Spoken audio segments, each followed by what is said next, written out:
ሌላ ጉር ደግሞ ላሳያቸው ከስብርባሪው ውጭ ማለት ነው። ማለት በመካኒክ አንዳንድ መካኒክ ችግር የውጭኛዋን ጥርስ አያችኋት? እሽካ አያችሁታ እንዴት እንደተሰባበረ በምክንያት በቃ እንዲህ ስብርባሪዎቹ በሄዱ ቁጥር እንደዚህ እቃ ይሰባበራል። አሁን ይሄ አሁን አያችሁት ኖርማል ነው። ይሄን ደግሞ ይኸውልኝ እዚህ ጋር ደግሞ ይኸውት እዚህ ጋር ይሄን አያችሁታ ተሰባብሯል።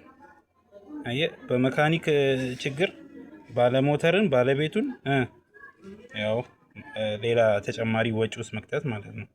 እና ባካችሁ መካኒኮች ስትሰሩ በቃ እነዚህ እንደዚህ አይነት ነገሮችን ተጠንቀቃችሁ ብታስገቡ የተመረጠ ነው። እንግዲህ አይከብድም። አሁን ከሞተር ውስጥ የሁሉ ወጣ ማለት የሁሉ ስብርባሪ የሁሉ በጣም ከባድ ነው። ያሳፍራልም። አታሰድቡን እባካችሁ።